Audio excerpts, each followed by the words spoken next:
महाराणी दुर्गावती आणि महाराजा पुंजा भिल्ल यांचा संयुक्त जयंती उत्सव तसेच सांस्कृतिक व प्रबोधनपर मेळावा आणि सत्कार सोहळ्याचं आयोजन परशुराम सायखेडकर नाट्यगृहात करण्यात आलं होतं।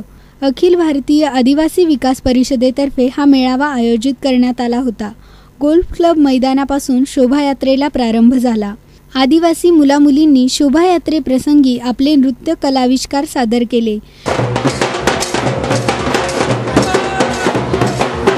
शांताबाई या गाण्यावर तर तरुणाई बेभान होऊन नाचत होती।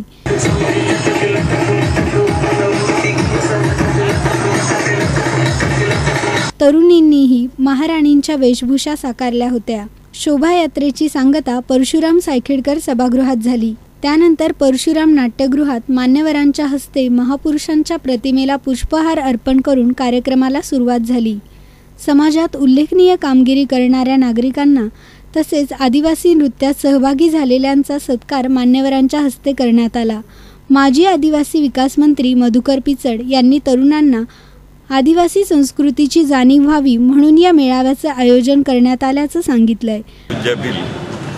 यांची जयंती आज आणि जाणीवपूर्वक विशेषतः तरुणांना आणि युवकांना थोर आदिवासी संस्कृतीची जाणीव व्हावी, त्यांच्या योद्ध्याची जाणीव व्हावी म्हणून हा आमच्या युवक शाखेतर्फे आज कार्यक्रम आयोजित केला। आदिवासी समाजापुढे अनेक प्रश्न आहेत। जे ब्रिटिशांशी लढणारे थोर स्वातंत्र्य सेनानी त्या काळचे ही लोक होती, परंतु इतिहासात यांचा उल्लेख नाही, कारण इतिहास लिहिणं आदिवासीच्या हातात नव्हतं। ते ज्यांच्या हातात होतं त्यांनी आमच्या विकृतीचाच इतिहास लिहिला, आमच्या काही भल्याचा इतिहास लिहिला नाही।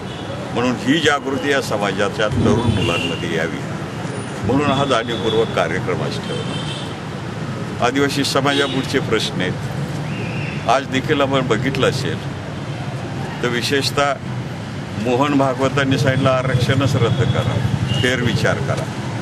म्हणजे डॉक्टर बाबाराम पूज्य डॉक्टर बाबासाहेबांनी जे आदिवासींना दलितांना आरक्षण दिलं होतं ते काय आर्थिकदृष्ट्या होतं का? मनुवाद्यांनी आमच्यावर केलेला अन्याय अत्याचार आणि हजारो वर्ष आम्हाला मागे लोटलं जंगलादऱ्यात, हा केलेला अन्याय होता। तो निवारण्यासाठी डॉक्टर बाबासाहेब आंबेडकरांनी आयोजक लकी जाधव यांनी कार्यक्रमाची रूपरेषा स्पष्ट केली। या मनुवाद्यांनी आदिवासींचं राज्य संपवून टाकलेलं आहे 3% लोकांनी। तर आज खूप आनंद वाटतो की आज सर्व तरुण विद्यार्थिनींनी महाराणी दुर्गावतीचा पोशाख घालून बिरसा मुंडाचे पोशाख तयार करून आदिवासी सांस्कृतिक नृत्य बसून गोल क्लबपासून तर जिल्हा परिषद शालीमार आणि परशुराम सायखेडकर सभागृह इथपर्यंत शोभायात्रा काढण्यात आली आदिवासी नृत्य आणि कार्यक्रमाला सुरुवात झाली। कार्यक्रमाप्रसंगी तरुण तरुणींनी आदिवासी नृत्य सादर करून प्रेक्षकांचे मनोरंजनही केले।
यावेळी अध्यक्ष सोमाजीभाई दोमोरे, जनरल सेक्रेटरी अरविंद नेटम, दिनेश माधवी यांच्यासह आदिवासी बांधव उपस्थित होते। सी न्यूज सर्वांच्या सोबतसाठी प्रतिनिधी सचिन गायकवाड, नाशिक।